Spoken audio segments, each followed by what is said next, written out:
हाय hello everyone. So Aditya vision इस company पे आज हम डिस्कशन करेंगे।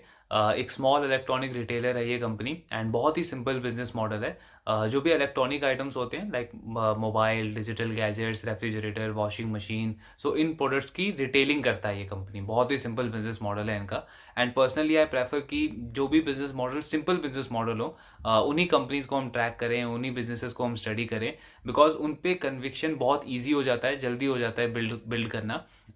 विजा विज ऑल दो अगर हम मेन स्ट्रीम मीडिया को देखें तो वहाँ तो मोस्टली जो कॉम्प्लेक्स सेक्टर्स होते हैं, कॉम्प्लेक्स इंडस्ट्रीज होते हैं, उन्हीं की ज़्यादा बात होती है। For example renewable energy, solar energy, EV, infra, real estate. So I am not saying कि उन उन इंडस्ट्री में या उन सेक्टर में पैसा नहीं बन सकता, but obviously being a retail investor हमें एक सर्टेन बैकग्राउंड होना चाहिए हमारा उन सेक्टर्स में, तभी हम एक अच्छी अपॉर्चुनिटी को आइडेंटिफाई कर पाएंगे। अदरवाइज बहुत ज़्यादा डिफिकल्ट होता है, क्योंकि वो जो मॉडल्स हैं, वो जो सेक्टर्स हैं, वो जो कंपनीज हैं, वो बहुत ज़्यादा कॉम्प्लेक्स होती हैं, बहुत ज़्यादा वेरिएबल्स होते हैं उनमें समझने के लिए। सो उनको ट्रैक करने के लिए, उनको समझने के लिए, उनमें कन्विक्शन बिल्ड करने के लिए एज अ रिटेल इन्वेस्टर हमारा एक बैकग्राउंड होना उन सेक्टर्स में बहुत ज़्यादा इंपॉर्टेंट होता है।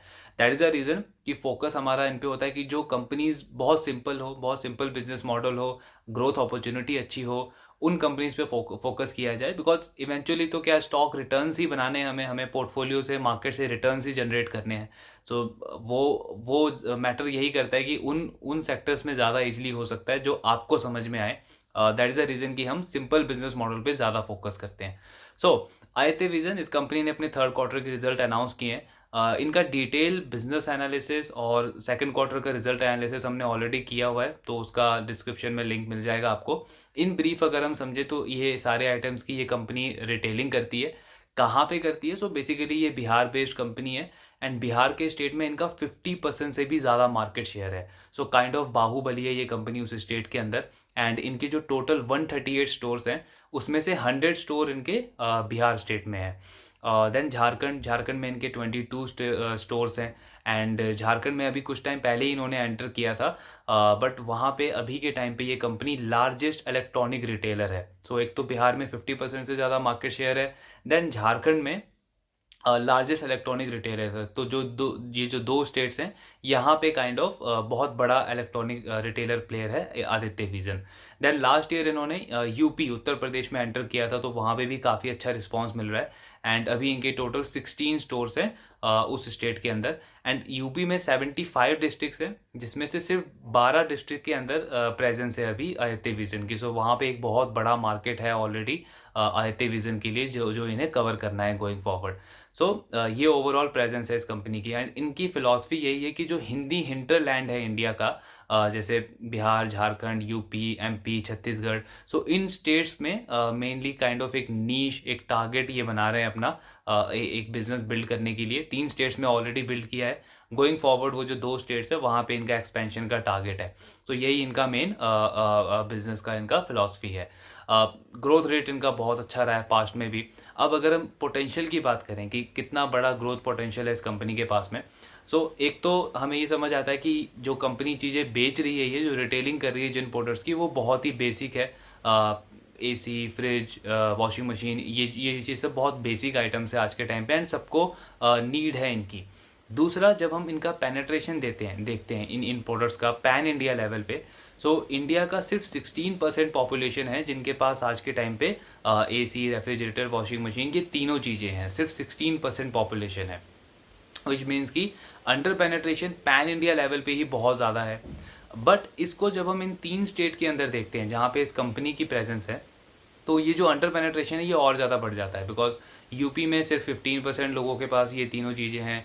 बिहार एंड झारखंड में सिर्फ 3 या 6% के आसपास ये लोगों के आसपास ये तीनों चीज़ें अवेलेबल हैं। तो वहाँ पे अंडर पेनेट्रेशन और भी ज़्यादा है। तो इससे हमें ये चीज़ समझ आती है कि एक तो इंडिया लेवल पे इसका पेनेट्रेशन बढ़ेगा, चीज़ें इंप्रूव होगी, कंजम्पशन बढ़ेगा, अफोर्डेबिलिटी बढ़ेगी, ग्रोथ बढ़ेगी।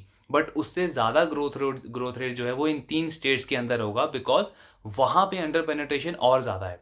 सो एक तो हमें ये चीज़ समझ आती है इस कंपनी की।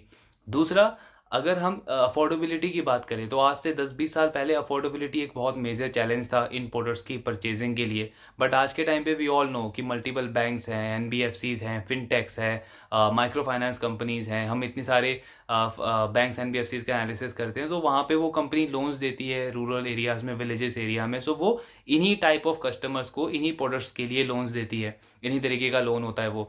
सो आज के टाइम पे अफोर्डेबिलिटी का फाइनेंसिंग के जो ऑप्शंस हैं वो बहुत ज़्यादा हैं compare to last 10-20 years. So affordability का इशू भी अगर हम देखें तो बहुत कम है आज के टाइम पे। ये आगे जाके और इम्प्रूव होगा। तीसरा, अगर हम इलेक्ट्रिफिकेशन देखें तो पिछले 7-8 साल में जो इलेक्ट्रिसिटी का कंजम्पशन है वो इन 3 स्टेट के अंदर डबल हुआ है, डबल रेट से ग्रो हुआ है। एंड हम सुनते रहते हैं कि गवर्नमेंट का भी फोकस है कि ज़्यादा से ज़्यादा स्टेट्स में इलेक्ट्रिसिटी प्रोवाइड करी जाए, जो रूरल एरियाज़ हैं, विलेजेस हैं, वहाँ पे इलेक्ट्रिसिटी प्रोवाइड की जाए। एंड गोइंग फॉरवर्ड उनका टारगेट है कि हर एक स्टेट के अंदर 24 आवर्स इलेक्ट्रिसिटी प्रोवाइड करी जाए। सो ऑब्वियसली ये चीज़ें मैक्रो लेवल की हैं, बट जब हम इनको माइक्रो लेवल पे कनेक्ट करते हैं तो हमें समझ आता है कि जैसे जैसे ये चीज़ें डेवलप होंगी आगे चल के, तो उसका obviously businesses like Aditya vision इनको एक बहुत ज़्यादा बेनिफिट होगा। बिकॉज जैसे जैसे इलेक्ट्रिफिकेशन बढ़ेगा, इलेक्ट्रिसिटी का कंजम्पशन बढ़ेगा, वैसे वैसे इन आइटम्स की अफोर्डेबिलिटी, कंजम्पशन, ग्रोथ, ये सब इम्प्रूव होगा। सो यहाँ से हमें समझ आता है कि एक बहुत बड़ा ग्रोथ और पोटेंशियल इस कंपनी के पास अवेलेबल है। एंड साइज़ बहुत छोटा है, सिर्फ 4000 करोड़ का मार्केट कैप है। नेट प्रॉफिट एनुअली अगर हम देखें तो 100 करोड़ का भी नहीं है, 70-80 करोड़ का नेट प्रॉफिट है। सो यहाँ से इस साइज से आगे 5-10-20 साल तक ग्रो करना बहुत ईजी है इस कंपनी के लिए। ऑब्वियसली वी कुड से कि इस सेक्शन में और भी प्लेयर्स हैं like Reliance retail, D mart.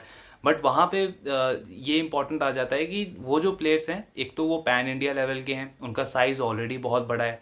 And दूसरा, उनके होने के बाद भी इतना ज़्यादा अंडर पेनिट्रेशन है इंडिया में। So obviously we need players like Aditya Vision, electronic marts, जिन्होंने अपना एक नीश बनाया हुआ है एक मार्केट में, एक सर्टेन मार्केट में, और एक हेल्दी रेट से ग्रो कर रहे हैं। सो अगर आप कंपनी का कॉन कॉल भी पढ़ोगे लास्ट 1-2 क्वार्टर का, वहाँ पे भी कंपनी ने यही कहा है कि कंपटीशन हमें बहुत ज़्यादा परेशान नहीं कर रहा है, बिकॉज वी नो कि मार्केट में इतनी ज़्यादा अंडर पेनिट्रेशन है और ग्रोथ अपॉर्चुनिटी बहुत बड़ी है हमारे लिए। अभी ये मार्केट मेच्योर होने से बहुत ज़्यादा दूर है। So that is the reason कि इनके पास जो ग्रोथ पोटेंशियल है, ग्रोथ अपॉर्चुनिटी है, वो बहुत ज़्यादा स्ट्रॉन्ग है गोइंग अहेड। देन अगर हम इनका इस क्वार्टर का नंबर देखें कि परफॉर्मेंस कैसी रही है इनकी, सो इनका जो रेवेन्यू है वो 30% से ग्रो हुआ है ऑन अ वाई बेसिस, बहुत हेल्दी ग्रोथ आई है। देन मार्जिन्स इनके स्टेबल रहे हैं, 11% था लास्ट ईयर भी, इस क्वार्टर में भी 11% के आसपास के मार्जिन्स इन्होंने मेंटेन किए हैं। सो इससे हमें ये चीज़ शो हो रही है कि कंपनी ग्रो कर रही है मार्जिन्स को मेंटेन करते हुए, सस्टेन करते हुए। एंड इनफैक्ट अगर हम लास्ट 2-3 साल का इनका मार्जिन का जो ट्रेंड अगर हम देखें तो वो कंसिस्टेंटली इम्प्रूव हुआ है, 5% टू 7% टू 10% टू 11%। सो इससे हमें ये भी चीज़ शो हो रही है कि कंपनी एफिशिएंट बनती जा रही है, धीरे धीरे ग्रो भी कर रही है, एंड एफिशिएंसी यानी कि कॉस्ट को काफ़ी अच्छे से मेंटेन कर रही है। बहुत ही स्मार्टली अपने नए स्टोर्स को ओपन कर रही है। ऐसा नहीं है कि ऐसे एरियाज़ में स्टोर्स उन्होंने ओपन किए हैं जहाँ पे उनकी रेंटिंग कॉस्ट बहुत ज़्यादा हो गई है। सो ओवरऑल कॉस्ट मेंटेनेंस काफ़ी ज़्यादा से अच्छे से मेंटेन करी है इन्होंने, जिसकी वजह से इनके मार्जिन कंसिस्टेंटली इंप्रूव हो रही है। एक दूसरा रीज़न भी हो सकता है मार्जिन इंप्रूव होने का, जो इनके पार्टनर्स हैं, जो LG, सैमसंग के जो बड़े बड़े ब्रांड्स हैं, इनके अगेंस्ट इनकी बार्गेनिंग पावर भी इम्प्रूव हुई है। बिकॉज सी आज के टाइम पे अगर सैमसंग को या LG को अगर रूरल एरियाज़ में अपने अपने प्रोडक्ट्स को सेल करना है, सो दे नो कि आदित्य विजन एक ऐसा प्लेयर है जो पिछले 5-6 साल से इस काम को काफ़ी अच्छे से करते आ रहा है। एंड एक काइंड ऑफ डिपेंडेंसी उनकी बन जाती है इस कंपनी के ऊपर। सिमिलर जो डीमार्ट के साथ में है, बिकॉज आज किसी भी बड़ी कंपनी को अगर मॉडर्न ट्रेड के थ्रू अपने प्रोडक्ट्स की रिटेलिंग करनी है, सेल करना है, सो दे नो कि डीमार्ट एक बहुत बड़ा प्लेयर है, तो उनको डीमार्ट की ज़रूरत है, डीमार्ट को उनकी ज़रूरत नहीं है। सेम चीज़ आदित्य विजन के साथ में अभी प्ले होती हुई हमें दिख रही है, बिकॉज आदित्य विजन की जो एफिशिएंसी है, जो परफॉर्मेंस है पिछले 5-6 साल की, सो वो ये चीज़ शो करती है कि ये बहुत ईजिली इतने बड़े बड़े ब्रांड्स के जो प्रोडक्ट्स हैं उनकी रिटेलिंग कर रहा है इन छोटे छोटे एरियाज़ में, इन छोटे छोटे सिटीज़ में जा करके। तो उन कंपनीज को भी चाहिए कि ये आदित्य विजन जो है वो इस चीज़ को और अच्छे से करे।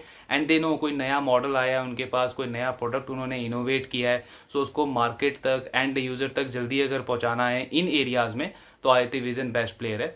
तो इससे क्या होता है कि जो बिजनेस की जो बार्गेनिंग पावर है वो इम्प्रूव होती है, वो ज़्यादा मार्जिन, ज़्यादा कमीशन चार्ज कर सकते हैं। सो वो चीज़ हमें आईटी विजन के साथ में प्ले आउट होते हुए दिख रही है, जो इनका इम्प्रूवमेंट दिख रहा है मार्जिन में, उससे हम ये चीज़ समझ सकते हैं। लास्टली अगर हम देखें नेट प्रॉफिट, तो नेट प्रॉफिट जो है इस कंपनी का वो 10-12-13% के आसपास ग्रो हुआ है। सो सेल्स ग्रोथ अच्छी है, मार्जिन अच्छे से मेंटेन किया है, बट पैड ग्रोथ हम देख सकते हैं वो ज़्यादा हेल्दी रेट पे ग्रो नहीं हुआ है। सो उसका मेन रीज़न ये है कि इनका जो स्टोर काउंट है, यानी कि जो नए स्टोर इन्होंने ओपन किए हैं पिछले 1 साल के अंदर, वो 40% से किया है। सो 40% की ग्रोथ रही है इनके नए स्टोर एक्सपेंशन के अंदर। तो ऑब्वियसली जब आप इतने फास्ट रेट पे एक्सपैंड करते हो तो आपका रेंटिंग कॉस्ट लगता है, इलेक्ट्रिसिटी का कॉस्ट लगता है, मैन पावर आप हायर करते हो, देन प्रोमोशनल ऑफर्स आपको रन करने पड़ते हैं, कैंपेनिंग करनी पड़ती है, मार्केटिंग करनी पड़ती है, साथ में आपका ईसॉप आप इशू करते हो। सो ये सारे कॉस्ट की वजह से ओवरऑल जो हम देख रहे हैं इनका जो पैट ग्रोथ है वो हेल्दी रेट पे ग्रो नहीं हुआ है। ऑल्दो बिजनेस की जो ग्रोथ है वो बहुत ही ज़्यादा हेल्दी रेट पे रही है। सेम चीज़ जो हमने एंजल वन और कल्याण के साथ डिस्कस करी थी कि बिजनेस ग्रो कर रहा है, रेवेन्यू ग्रो हो रहा है, सेल्स ग्रो हो रहा है, कंपनी मार्केट शेयर गेन कर रही है, बट जो पैड ग्रोथ का नंबर है वो हेल्दी रेट पे ग्रो नहीं हो रहा है। बट एज ए इन्वेस्टर हमें इसी तरीके की कंपनी चाहिए, रेदर देन हम एक ऐसा बिजनेस पे फोकस करें जिसमें सेल्स ग्रोथ तो है नहीं, बट वो कॉस्ट कटिंग कर करके अपने मार्जिन को इंप्रूव कर रहा है, प्रॉफिट नंबर्स को इंप्रूव कर रहा है। सो उस टाइप ऑफ बिजनेस को टोटली अवॉइड करना है एंड इन इन बिजनेसेस पे फोकस करना है जो जो ग्रो करता जा रहा है, मार्केट शेयर गेन करता जा रहा है। हाँ, आपको बीच में अगर ग्रोथ अच्छी दिखानी है तो थोड़ा बहुत पैट पे आपको सेक्रीफाइस करना पड़ेगा, एंड वो आईटी विजन अभी करंटली कर रहा है, उसी फेज में जा रहा है।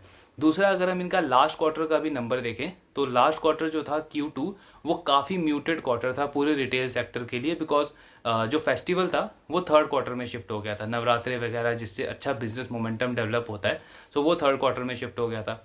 बट उसके बावजूद आदित्य विजन ने 20-22% के आसपास की सेल्स ग्रोथ शो करी थी सेकेंड क्वार्टर के अंदर भी। सो अगेन ये चीज़ भी हमें शो करती है कि कंपनी चैलेंजिंग टाइम में भी काफ़ी रैपिडली एक्सपैंड करके अपना जो ग्रोथ है, रेवेन्यू ग्रोथ है, उसको मेंटेन कर रही है, मार्केट शेयर कंसिस्टेंटली गेन कर रही है। सो इनका जो टॉप लाइन का ग्रोथ है वो पिछले 2-3-4-5 साल से हम कंसिस्टेंटली देख सकते हैं कि 20-25-30% के आसपास इस कंपनी ने मेंटेन किया हुआ है। एंड गोइंग फॉरवर्ड कंपनी का भी यही टारगेट है कि 20 से 25% की रेट पे इन्हें ग्रो करना है अगले 4-5 साल के लिए। And looking at the size of the company, बहुत इजीली ये कंपनी उस ग्रोथ टारगेट को अचीव कर सकती है। सिर्फ 80 करोड़ का प्रॉफिट है, तो यहाँ से डबल ट्रिपल इस नंबर को करना अगले 4-5 साल के अंदर बहुत ईजी है, बिकॉज साइज बहुत छोटा है और अपॉर्चुनिटी जो है ग्रोथ की वो बहुत बड़ी है इस कंपनी के आगे। सो ये ओवरऑल एनालिसिस है आईटी विजन का। ऑब्वियसली आगे कॉन कॉल में डिस्कशन करेंगे क्या चीज़ें रही, मैनेजमेंट का क्या आउटलुक है, एंड बाकी बिजनेस को इसको ट्रैक करेंगे। सो एक बहुत इंपॉर्टेंट बिजनेस है, अच्छा सिंपल बिजनेस मॉडल है, ग्रोथ आउटलुक अच्छा है और करंट परफॉर्मेंस अच्छी है। सो इस स्टॉक को ऑब्वियसली हमें रडार पे रखना चाहिए, बिजनेस को स्टडी करते रहना चाहिए। सो जो भी आपके डाउट्स हो, do let me know in the comment box. Thank you very much.